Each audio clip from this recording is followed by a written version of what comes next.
This is TWiT. They may not be a household name, but in the Android enthusiast community, OnePlus has a strong reputation for offering top-of-the-line, dare I say, nearly premium quality devices at prices far lower than the devices everyone knows about.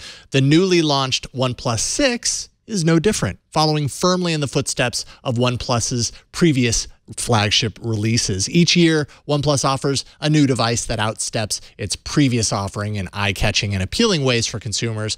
Along with that comes a small price increase usually, and that's the case this time. But if there's one thing OnePlus phones have always been, it's ultra-competitive for its price, coupled with a top-notch feature set. This time around, the OnePlus 6 has undergone a pretty radical design change from the 5T by actually getting rid of the metal body that's on the back and replacing it with this shiny, fingerprinty, all-glass design.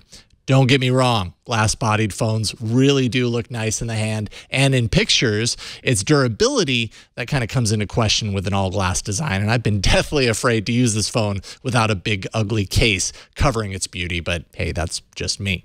Your mileage may vary there, but like the 5T, the fingerprint sensor is now on the back. You can see it right back there on the device, but the dual camera array has shifted a little bit. It's moved into a vertical array above the sensor this time. Now, on the side, you'll notice that the notification slider that OnePlus differentiates itself with year after year has moved from the left side of the device to the right side, which I now confuse for the power button that's there as well. I'm getting better with that every day, though. It'll take a little bit of time to kind of reprogram my brain. But why bury the lead? The front of the design is the more controversial edit. The 6.3-inch 19:9 OLED display is tall. It's sharp to look at. It looks excellent. And the side and top bezels are super thin as they've ever been on a OnePlus phone.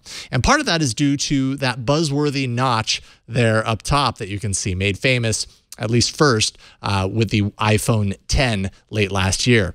Now, Android OEMs are clamoring to add those notches with mixed results, but I must say, it really doesn't bug me in the slightest here. I get it. The camera and the sensor elements sit within the notch up top, but that doesn't keep the display from reaching the edges where it can. And OnePlus did notch haters a favor by actually adding a software feature to black bar it out of existence if that's how you want to roll. This type of feature, in my opinion, should be standard on all notchy phones. Now, down below, you're going to find a USB-C port, which supports OnePlus's proprietary fast charging method that they call dash charging. This means that the phone requires its own special charging brick to get that fast charge, and it's less desirable, I'd say, than something like adding support for USB power delivery, which is a spec that many phones are including. The Pixel is one of those. And finally, the Courage port. Some refer to that as the headphone port underneath for those people who happen to like wires, basically. Now, what you get on the inside is about as premium as they come right now. A Snapdragon 845 processor with 6 gigs of RAM and 64 gigs of storage to start.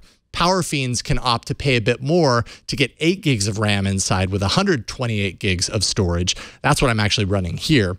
I found things to be pretty snappy and performant all around, as you would expect with the top-of-the-line mobile phone processor inside. It is, after all, what you're going to find in the Pixel 2, the Galaxy S9 series of phones, and a whole lot of other premium flagship phones throughout this year. Now, I had little issues in my use of the phone in basic ways, things like navigating the home screen, settings, all that kind of stuff. And also in playing power-hungry games that would make a less than capable smartphone buckle at the knees. I was very impressed. Overall, the OnePlus 6 is a long-distance runner.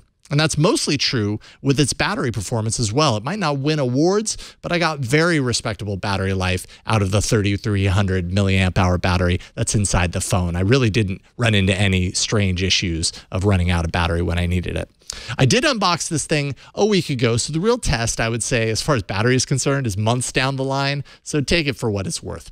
The UI is OnePlus's own Oxygen OS, and really it's very recognizable and close to stock in so many ways, with pieces of customization available in the options.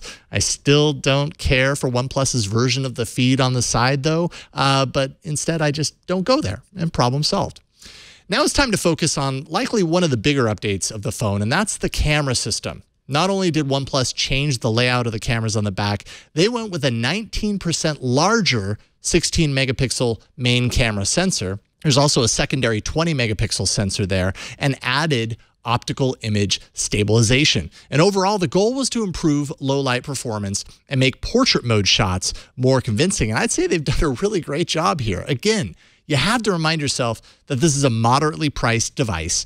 And for what you pay with the OnePlus 6, you can get some really awesome shots. That and the speed from screen off to shoot with the camera shortcut is awesome for those of us with, I don't know, fast-moving targets like rugrats or dogs.